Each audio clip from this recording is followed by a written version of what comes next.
Good morning to all of you once again. आज हम लोग मुख्यतः BA second year ancient history की चर्चा करेंगे और उसमें जो आपका कर्टेड सिलेबस हुआ है उस कर्टेड सिलेबस में कौन कौन से पॉइंट्स हैं और कौन कौन से पॉइंट्स को आपको ड्रॉप आउट कर दिया गया है, निकाल दिया गया है, उनकी चर्चा करेंगे। और उसमें ये भी देखेंगे कि अब आपके जो प्रोबेबल क्वेश्चंस हो सकते हैं वे कहाँ से हो सकते हैं, कौन कौन से टॉपिक पे आपको पढ़ना है या हाईलाइट करना है। ये जो होगा हमारा मुख्यतः आज का मुख्य विषय आपका होगा। ओके, चलिए इसे स्टार्ट करते हैं। आपका ये है सिलेबस है इसका, ancient history BA second year syllabus discussion, curtailed syllabus है आपका। और इस कर्टेड सिलेबस में ओवरऑल आपको जो पढ़ना है वह पढ़ना है history of ancient India from 1980 to 1200 AD। इसका मतलब होता है at the time of the beginning of Gupta dynasty, specially at the time of the enthronement of Chandragupta first. ठीक है, और 1200 ईस्वी तक का पूरा इतिहास इसमें देखना है। यूनिट 1 की चर्चा करेंगे। इसमें आपका यूनिट वन में रखा गया है जो क्वेश्चन है वो है Gupta dynasty, achievements of Gupta rulers है। तो पहला आपका हो जाएगा गुप्ता डायनेस्टी। इस गुप्ता डायनेस्टी में आपको पढ़ना किसको है, Chandragupta first, life and achievements of Chandragupta first. उसके बाद पढ़ना है आपको समुद्रगुप्त।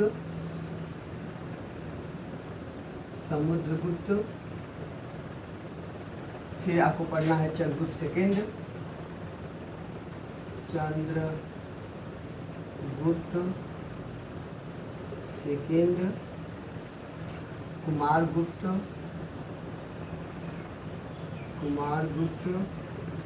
और पढ़ना है आपको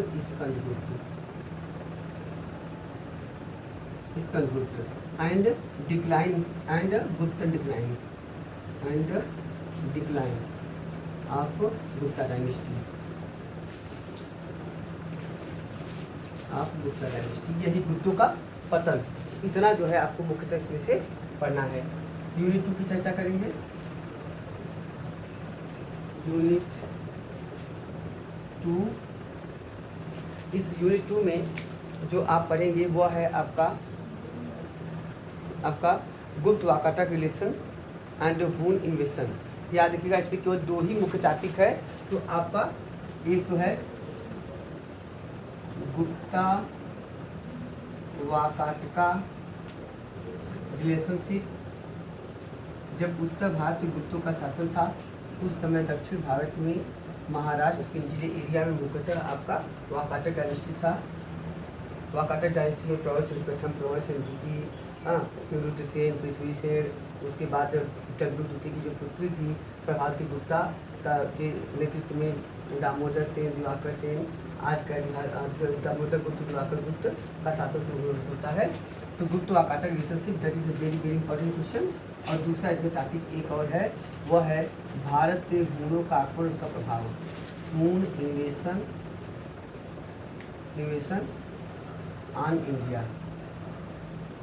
या इन इंडिया के लिए भारत पे हूणों का आक्रमण। ठीक, ये आपका है हूणों का आक्रमण क्या इसका हुआ, कौन कौन से लोग थे। हम लोग आगे इन पे भी वीडियो बनाएंगे, कौन कौन से टॉपिक आपके मुख्य करते हैं। आप हमारे टेलीग्राम चैनल पे आ जाइए तो हम आपको बहुत सारे इसका मटेरियल भी उपलब्ध करा देंगे। History with Anand Pandey Telegram link है।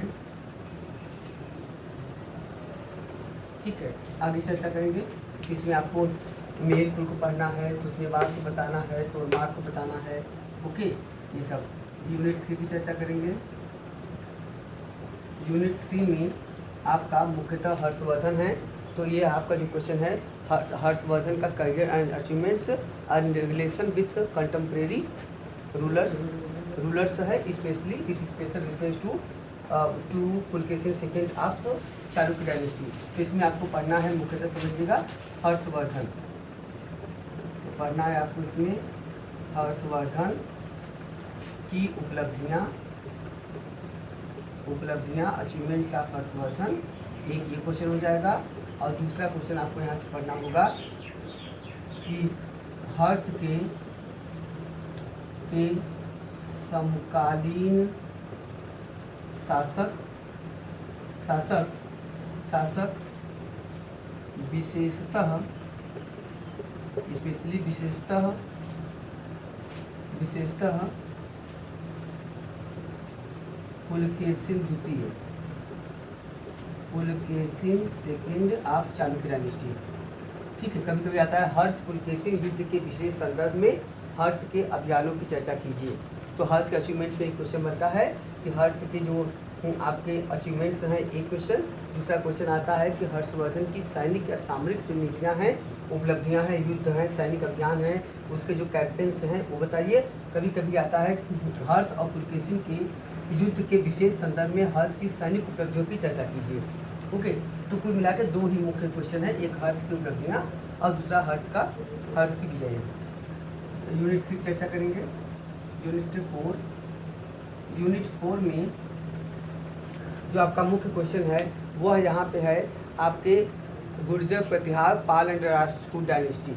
तो यहाँ पे है आपका पाल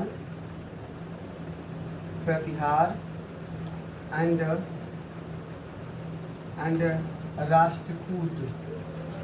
राष्ट्रकूट डायनेस्टी।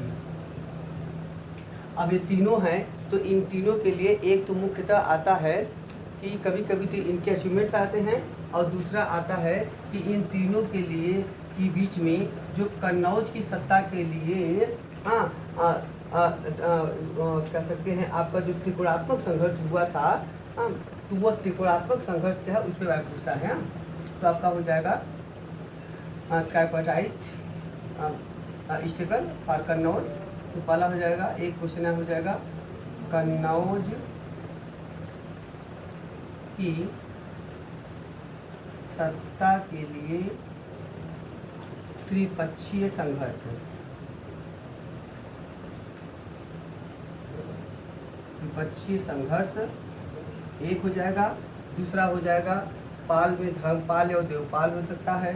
प्रतिहारों में गुर्जर प्रतिहार वंश से कोई शासक मेहर भोज प्रथम हो सकता है। राष्ट्रकूट में आपके कृष्ण प्रथम या कृष्ण द्वितीय की उपलब्धियाँ, अमोघ वंश की उपलब्धियाँ आ सकता है। इन सब पे आगे चर्चा करेंगे कौन से इंपॉर्टेंट क्वेश्चन होंगे एग्जाम के लिए। फिलहाल अभी इतना है आपको जो आपको पढ़ना है, याद रखिएगा। हाँ, ट्राइपार्टाइट स्ट्रगल हो गया। यूनिट 5 में चर्चा करेंगे। यूनिट 5 में आपका मुख्यतः साउथ इंडियन डायनेस्टीज है, दक्षिण भारतीय राजवंश हैं। तो हो जाएगा साउथ इंडियन डायनेस्टीज ये हैं। इसमें कौन को पढ़ना है? इसमें आपको एक पढ़ना है पल्लव, चालुक्य, वातापी। तो हो जाएगा पल्लव वंश, महेंद्र वर्मन प्रथम, महेंद्र वर्मन द्वितीय, नरसिंह वर्मन प्रथम, परमेश्वर वर्मन आदि। तो एक हो जाएगा पल्लव वंश, दूसरा हो जाएगा चालुक्य वंश। चालुक्य की कई शाखाएं हैं, तो आपको केवल वातापी की चालुक्य वंश पढ़ना है, जिसे वातापी या वातामी की चालुक्य वंश कहते हैं, जो हर्ष के समय समकालीन शासक भी था पुलकेशिन द्वितीय। ये लोग कहाँ शासन किए थे? ये लोग कर्नाटक के क्षेत्र से शासन किए थे। तो चालुक्य वंश कहाँ पे है? ये कर्नाटक में है। कहाँ पे? वातापी।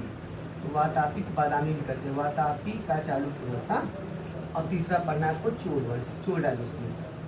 चोल वंश जो है सबसे इम्पोर्टेंट इसमें है, चोल डायनेस्टी। और उसके बाद आपका इसमें है चोलों का एडमिनिस्ट्रेशन, प्रशासन। तो एक क्वेश्चन आ जाएगा इसमें, कौन सा? इसमें चोलों में आपको पढ़ना होगा राज प्रथम की लाइफ एंड अचीवमेंट्स। दूसरा पढ़ना होगा राजेंद्र प्रथम की लाइफ एंड अचीवमेंट्स। और एक पढ़ना होगा चोल प्रशासन, विशेषतः स्थानीय सुशासन के विशेष संदर्भ में। यही आपका मुख्यतः आपका पेपर है। इसे आप कटेड पेपर कर सकते हैं। इसमें आपको मुख्यतः इन चीज़ों पे आपको फोकस करना है, और इसी संदर्भ में आपको अपनी तैयारी के प्रिपरेशन को आगे बढ़ाना है। हम लोग आगे चर्चा करेंगे कि इसमें कौन कौन से महत्वपूर्ण क्वेश्चन हो सकते हैं जो आपको एग्जामिनेशन पॉइंट ऑफ व्यू से आ सकते हैं, किन पे आपको हाईलाइट ज़्यादा करना है, और इस पर हम आपको कुछ मटेरियल हिंदी इंग्लिश दोनों मीडियम भी प्रोवाइड कर देंगे। ओके, तो thank you to all of you once again.